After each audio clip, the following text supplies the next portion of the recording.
Well, good evening, everyone, and welcome back to the WGSN-DB Going Solo Networks, Going Solo Veterans Corner. And we are back after the holidays, our first show. We hope everyone out there had a wonderful holiday and could spend time with your family doing as much as you could given the situation. I am your host, retired Army First Sergeant and author Paul Holbert, and we're coming to you live from Northern Virginia. And for those of you who have been following the show, you know that we highlight veterans on the show from across the nation, allowing them to share their experiences, um, their trips through life, back to civilian life, and what they're doing now within their communities. So we're going to get to our guests tonight in just a minute, but before we do, I just want to take a moment first to thank our sponsors. Nationwide IT Services. NIT is a service disabled veteran owned and 8A disability certified small business by the Small Business Administration.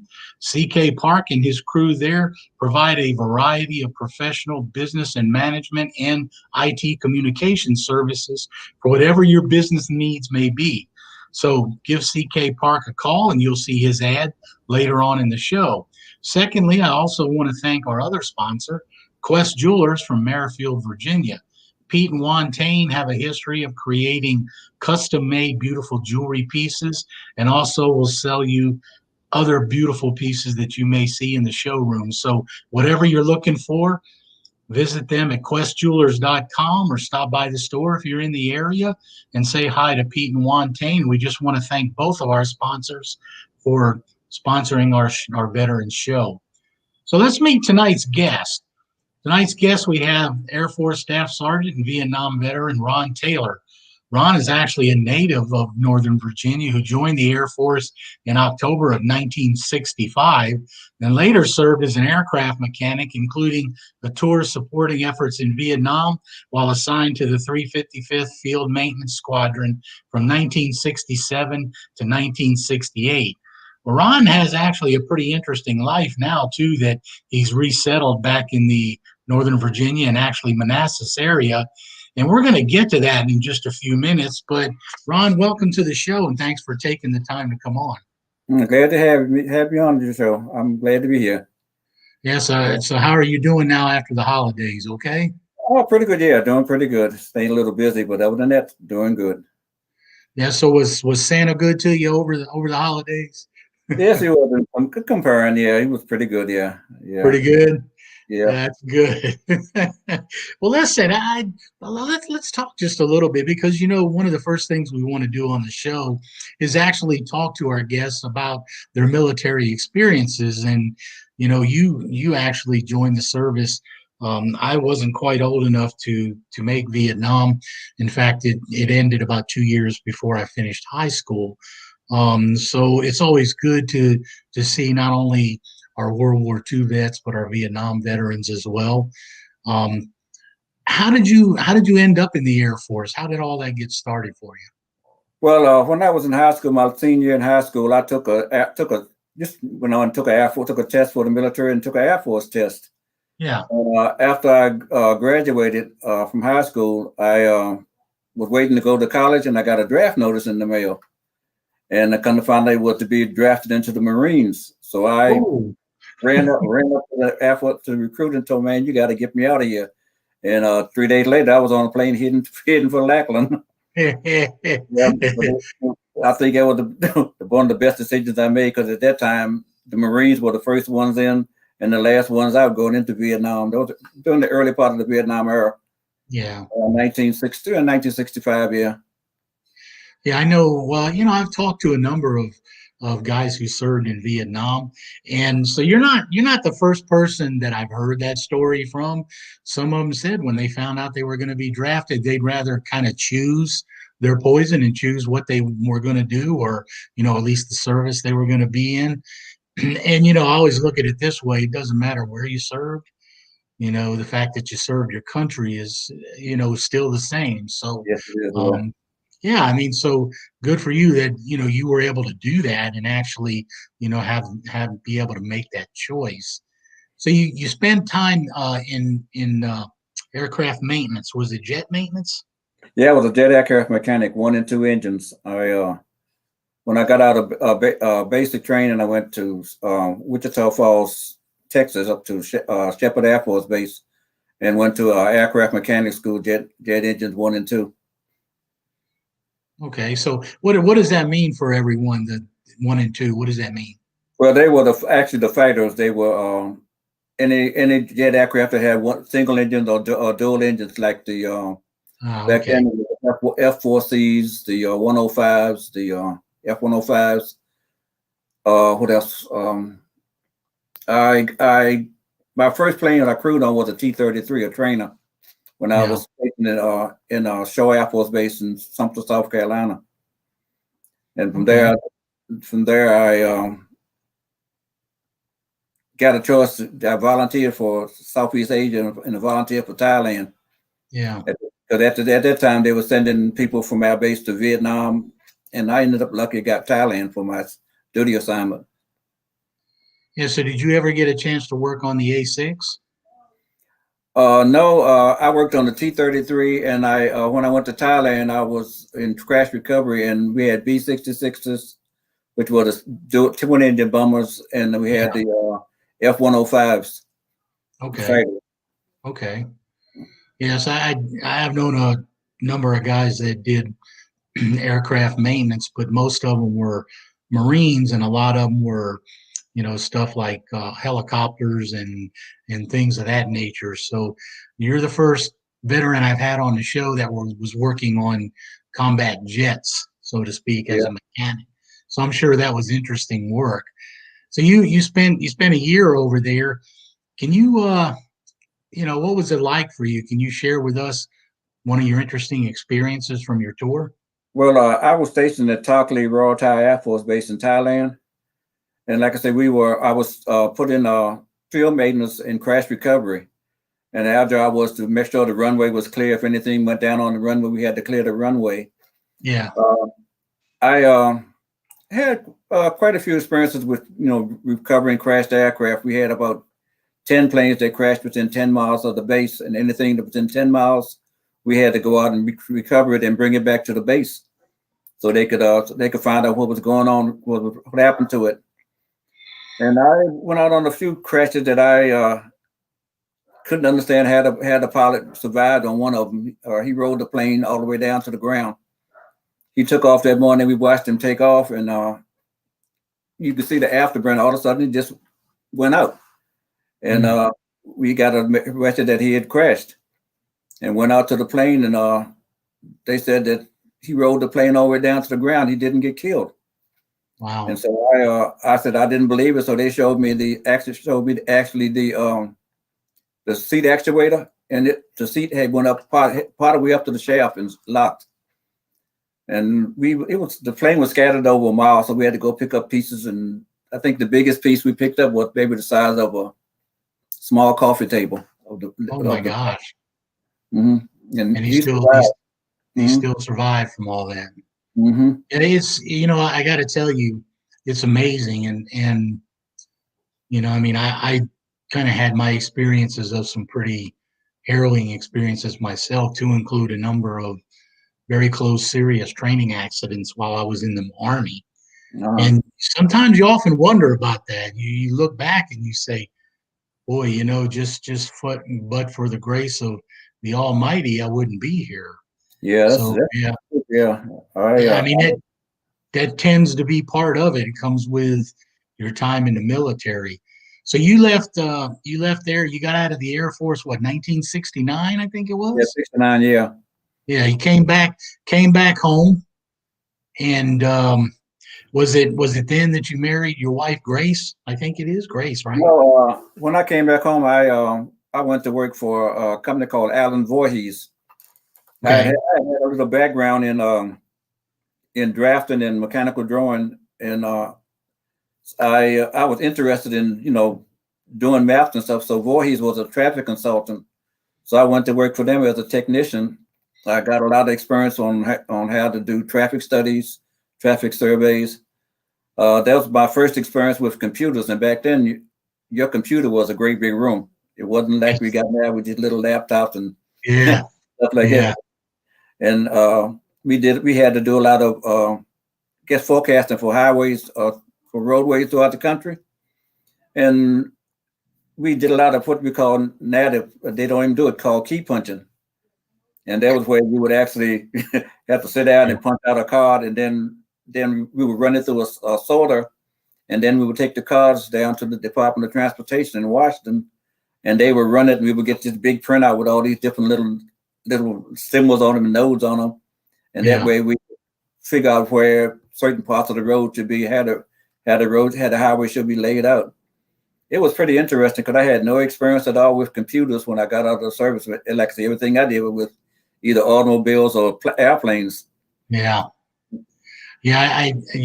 I still remember same thing. My first experiences with computers, and yours was a little earlier than mine, of course, but when you start getting into something, into the unfamiliar, it really taxes you. It takes you a little while to get used to. It did. And I laugh a lot of times. I tell people, you ever use the ad machine? And what's an ad machine? I said that was the original calculator. We had to use ad machine. You punch a bunch of buttons and pull a handle. Yeah. And that would actually do your calculations for you. Yeah, and I have used one of those before, so I have to say, I'm kind of telling my age too, but I've used one of the old ad machines. Yeah. So I know you worked at Voorhees. You worked at one other company after that too, didn't you? Before you went to work for Fairfax County. Yeah, I did. Let me see. When I left Voorhees, I went to work for this research lab out in Arlington, down on the Potomac River, and we did work with fluid bed furnaces. It was if anybody knows about a fluid bed furnace, it's one that burns coal. And we had a study that we were doing to capture the sulfur out of coal, and we ended up building these little chambers on the back of the furnaces that would actually capture the sulfur, and we got it to where we could capture at least 90% of the sulfur that was being submitted into the air. And we did an experiment one time with running a furnace. We took 150 pounds of coal out of the hopper and lit the furnace, and then we ran the furnace all night long off of the bed ash, the ash that was going through the furnace. We ended up cutting the coal off and ran the furnace all night long off of the bed ash, and that was a way of capturing keeping a lot of the sulfur from going out into the air. Yeah. Wow. Well, so let me ask you this though. At some point, because I know you're married, you have a family, you have what, 3 children, 3 grandchildren? Yeah, 3 grandchildren. So, at some point you met your wife in there somewhere, didn't you? Yeah, well, Grace is my second wife. I was my first wife. Okay. I met her right after I got out of the service. Well, in fact, while I was stationed at Andrews, I met her, and we got married not too long after I got out. And from her, I had my daughter Colette, and I guess she's in her 50s now. Yeah, she's in her 50s, around 50. And then I met Grace. It's weird how I met my second wife, Grace, after I had me and my first wife got divorced. I was playing softball. I played on about 4 teams at one time, and I happened to join this team, and then came to Manassas playing softball. Yeah. And we played this team in Manassas. There was a member that was part of the Elks Lodge here in Manassas. Yeah. And they asked me to join their team and play for them. So I ended up playing for them, and ended up marrying the coach's daughter, the coach's niece. Yeah. Yeah. Well, I met her. That's one way to make sure you get to play where you want on the team, right? No, that was a good experience. I really enjoyed, what I'm doing now. I enjoy being with her now. She's a very good person. Yeah. Her name is Grace. Yeah. Yeah. So you guys have, like I said, you have 3 children total, and I know you have several grandchildren as well. I have 3 grandchildren. I have my children are 2 boys and a girl, and my grandchildren are 2 girls and a boy. One of my grandchildren, she graduated last year from the University of Maryland, and my oldest, upper granddaughter, the middle granddaughter, she's an honor student at she was at I think it's Stone. She goes to Stonewall Middle School. I don't know women in what is it? I forgot the name of the school she goes to. And my grandson, he's a little turd, but all of them are smart. He's a little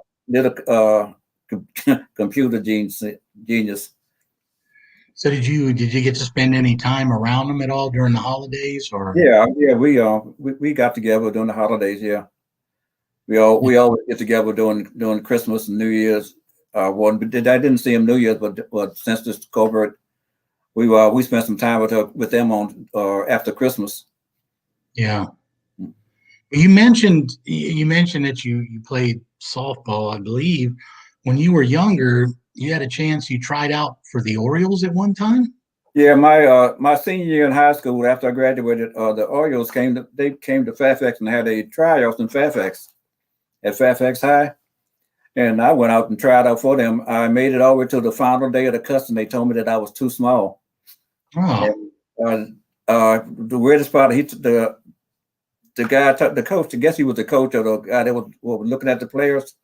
He told me that I played every position on the field because my dad was my little league coach.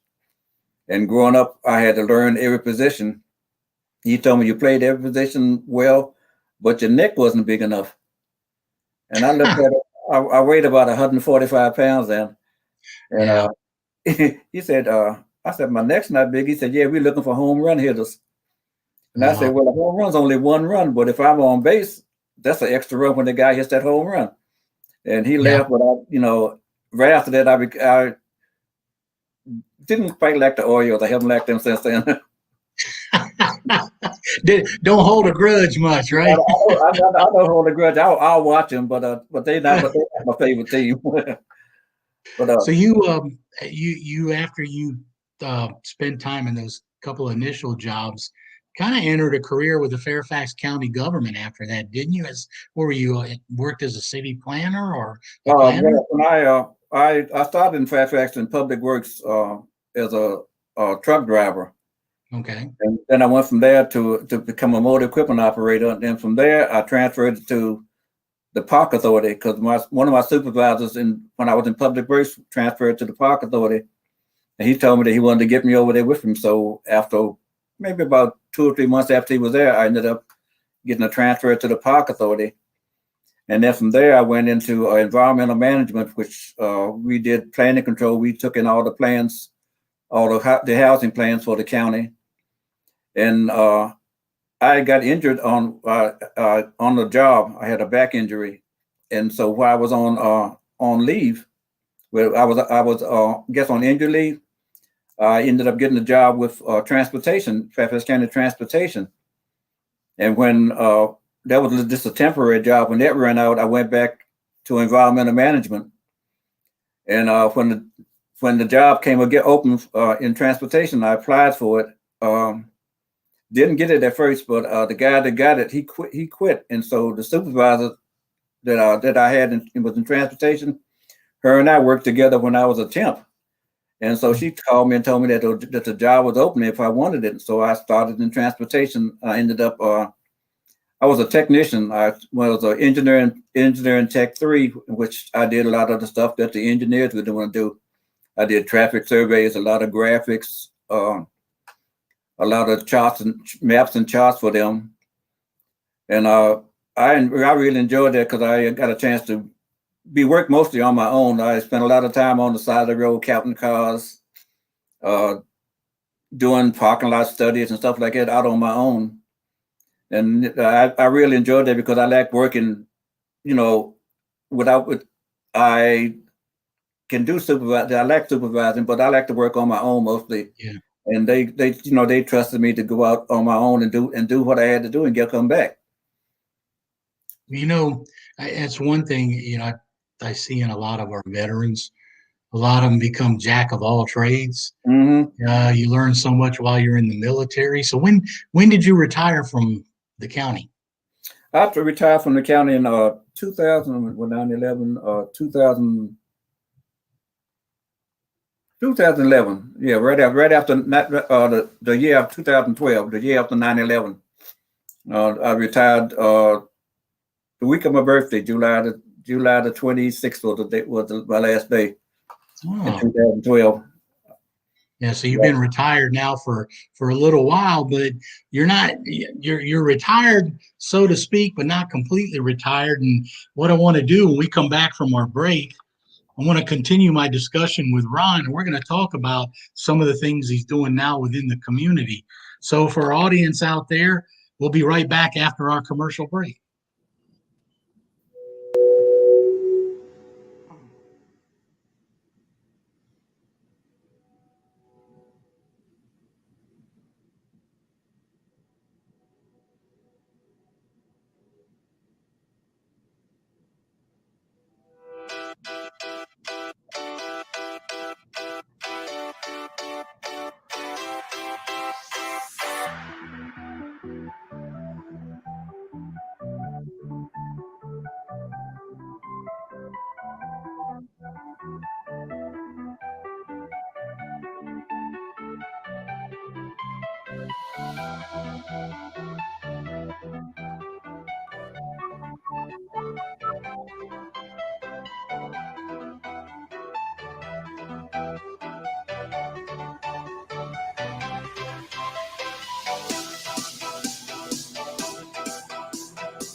All right.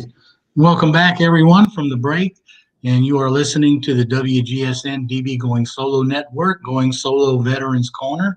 And once again, I'm your host, Paul Holbert, and we're here with our guest tonight, Vietnam veteran and Air Force Staff Sergeant Ron Taylor. So, Ron, before the break, we were talking a little bit about, what you did right after the service and some of the jobs you held, and you finished a career working with the Fairfax County government.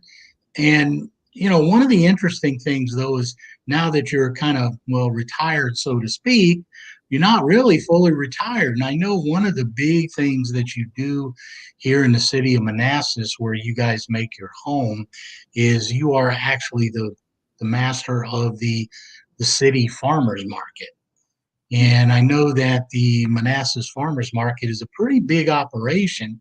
In fact, you guys were just voted Virginia's outstanding market of 2020, right? Yeah, we've been for the last 7 out of the last 8 years we were the number one market in the North Virginia area, and was one of the top 4 markets in the state of Virginia. Oh wow! Okay. Yeah. They divide the state up into 4 regions, and we've been number one in the North Virginia region 7 out of the last 8 years. So you gotta share with me here. You spend time as a jet mechanic in the Air Force supporting Vietnam. You come home, you hold a number of other jobs, you retire from the county as a planner. How in the world did you end up as the market master? You got to share that with us. Yeah, that's a weird story.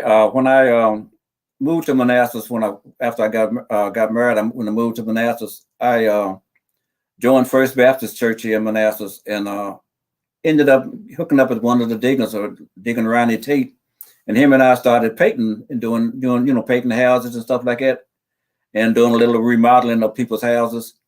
And my mother-in-law worked at the train station at the visitor center, and the market master had quit, and so she told me that they had an opening for a market master. So I filled out the application, not knowing that I was going to get it. The only experience I had working with the store with my dad and them when I was young, they owned a store which is on the historical register in Fairfax County, Courthouse Market, right in the city of Fairfax. And so that was the only experience I had, working around with them. And when I applied for the job, and I was at a funeral in DC, and I got a phone call that they wanted me to, did I want the job? And so I started working there. And right now, I think it's one of the best moves that I've made, because I really enjoy doing what I'm doing. I get a chance to meet a lot of people and doing what I really like to do, sitting and talking to people. Yeah. I enjoy, having conversation with people, just being around people in general. And running the market, it was the ideal thing. I've got to meet a lot of people on the city council, a lot of people within the city, a lot of people that I wouldn't normally, been able to meet without, it's not working at the market. Yeah. Yeah. So for those of you watching the show, you can see, if you're interested in seeing and learning a little more about the farmers market in Manassas here, you can see the website on your screen. I would encourage you to go take a look at it. One of the interesting things about it, I think, is you have to kind of play musical chairs and musical locations at different times based on what's available, based on the weather. Because I know on one day of the week, you guys are set up downtown under the pavilion. Another day of the week, you're set up further down across from one of the schools in the big parking lot. And so how many vendors do you average in the market? In our summer market, we have a summer market, which we do on Thursdays. We have that in the Harris Pavilion, right on Center Street, and we have about 30 vendors there. But our Saturday market is in the commuter parking lot off of Prince William Street. Mm-hmm. And this year we had at least 50 to 60 vendors. And I think next year we're gonna try to expand that, because we did a holiday market December, the second week of December this year, and we ended up with 104 vendors. Wow. And we managed to get them all in that one section of the parking lot. So this year we're looking at opening up and providing for more vendors. We have live music on Saturdays, and during the weekdays we did have a few people coming out and playing for us. But if we don't have live music during the weekdays, I'll bring my laptop out and play music. Right now we have a winter market, which started in November. We're in the Harris Pavilion right now, because they're not doing ice skating this year. Yeah. And we have about 30 some vendors there, and we have live music, weather permitting. We have a little they call themselves the Farmers Market Band. It's some guys that get together. They don't practice. They play every Saturday, and you'll be surprised how good they are for not practicing. A couple of the guys are members of my church. We have a men's chorus at the church, and we have a band that plays from there. And 3 of the guys play with that, and like 4, because the keyboard player, one of the lead guitar and soloist, the drummer, his son plays. Well, the keyboard player's son plays the drums, and we have a saxophone player that comes out from our church, and the rest of the guys joined off of Craigslist. One of the guys sent out an email on Craigslist looking for musicians, and they ended up getting a guitarist. Guy plays the xylophones. Another keyboard player. Yeah. The xylophone player also plays the drums. So they put together a pretty good group, and they play just about any kind of music you want to hear. So did I understand you to say that when you don't have live music, you turn into DJ Ron? Is that it? Yeah, I turn into DJ Ron. Yeah. I have a pretty good collection of music. I've been into music ever since I was small. Yeah. My dad started me out listening to jazz, and I used to listen to this radio station at night on the AM radio called Randy's Music out of Tennessee. And I got into listening to a lot of blues then. And now get into everything. It's hip hop. I don't like that much, but as far as jazz, blues, R&B, a little bit of country, a little bit of classic rock. I have a collection of just about everything. Some Frank Sinatra, a lot of old Renaissance music. In fact, we did a player at our school, and I put together a CD of nothing but music from the Renaissance area. Count Basie, Duke Ellington, all the jazz artists that came out of that era. Yeah. Yeah, I've always, even though it was a little before my time, I've always been a kind of a fan of some of the big band era sounds. Yeah, they are. Yeah, I've just always enjoyed them. Some of the Tommy Dorsey and that type of stuff. Yeah, I've always kind of enjoyed some of the big band, the big bands from back that era, during the 20s, that era right there, a lot of good music came out of there. I'm a great fan of the acoustic bass. I think out of all the instruments, I like the electric basses, but I think the acoustic bass has one of the best sounds. I've watched a lot of these old jazz musicians playing it, and they look like they're having a good time playing it, because it looks like it's not that easy instrument to play. I have an electric bass behind me that I've been trying to pluck at, but the sound doesn't sound nothing like the original acoustic basses. So you've been doing, how long have you been the master at the market? I've been I started in 2013. So this is about 8 or 9 years now. Oh, okay. Yeah, and when I first started, I didn't even know they had a market until my mother-in-law called me and asked me to be the market master. And after that, I just fell right into it. It's like I say, it's a lot of fun. It's not that hard. Like I say, I get to meet people. I say I met you through the farmers market. Yeah, sure did. Well, it's you get to do so many interesting things, different things, and I guess the point of it is, if you're doing what you enjoy, it's not even really like work. No, it's not. That's what they say, right? Yeah. So you I'm sorry. Go ahead. Go ahead. I was just going to say, you spend time, managing the market for the city. I know you're involved in your church. You were talking about your choir. One question I have for you, I'm a little familiar with. I grew up in a Baptist church down in southern Mississippi when I was younger.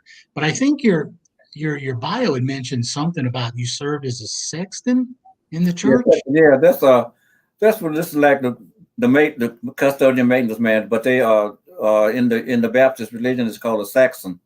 Ah, well, you know what? I never realized that all the time I went to a Baptist church. And in fact, one of the ones that I went to as a teenager, I actually got hired as one of the maintenance guys for the church and worked with an older retired gentleman. And I helped him maintain the church grounds, to include, stripping and re-waxing floors and cleaning everything. Yeah. Yeah, but that's the first time I had ever heard, that term used for that. So, that's something new for me. I saw that and wondered what it was. So you guys have been going to the church here in Manassas for how long now? I guess it's been about 30 years now, because I started. I started after my son went to the church one day and joined the youth choir. And I was baptized and going to First Baptist in Vienna, and I would get up every Sunday morning and drive from Manassas to Vienna, and that trip got kind of long. And so when my son joined the choir, I said, okay, this is my opportunity to move, to change churches, and so I changed into First Baptist, and ended up my second year there. I ended up being the chairperson for the men's ministry, the co-chair of the men's ministry in the church, and we joined that, and we did a lot of stuff around the community as men, helping out people around the community. Right now, our church, I do a lot of 2 days a week now since the COVID, go in and make sure everything is clean, do some minor maintenance when it's needed, and just take care of the church.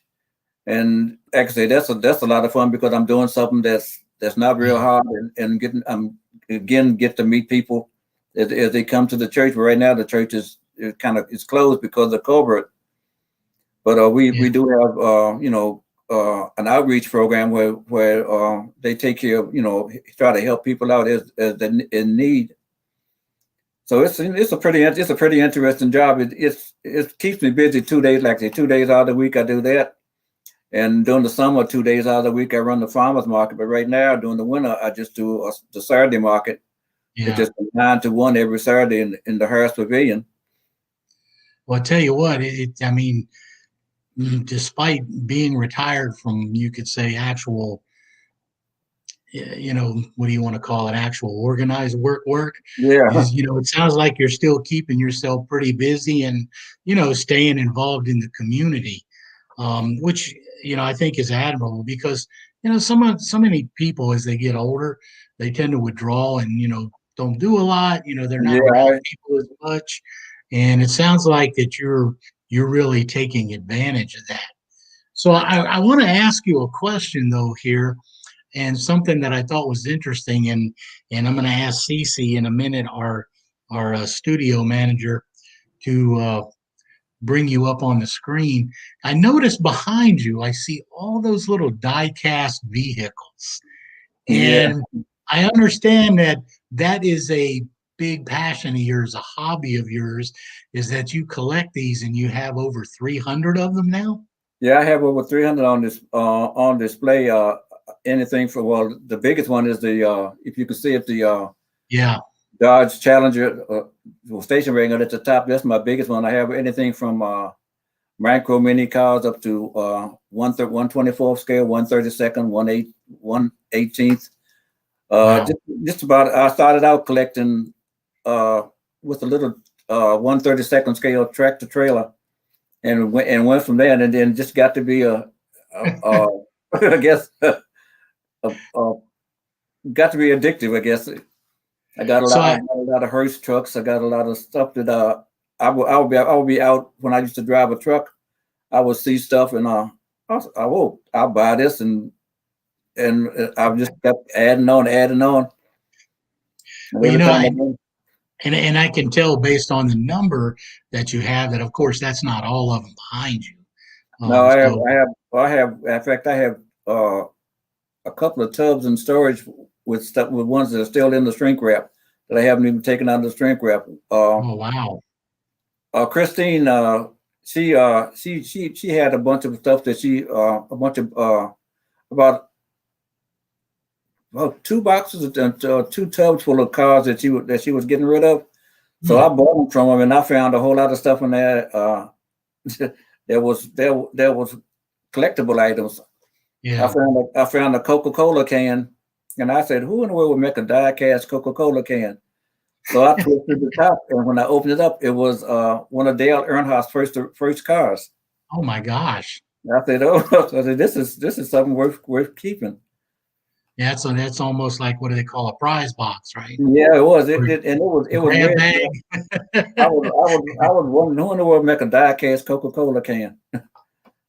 Yeah, I mean, so that's pretty interesting. I mean, you've done so much serving your country in the Air Force, and spending a tour over there in Vietnam, and then coming home, you finished another career, and then here you are still at this point in life, out enjoying the community, getting out doing the farmers market and active in your church, and it just sounds like you're doing so much. And of course, this is the type of life that I think we all want to have at some point.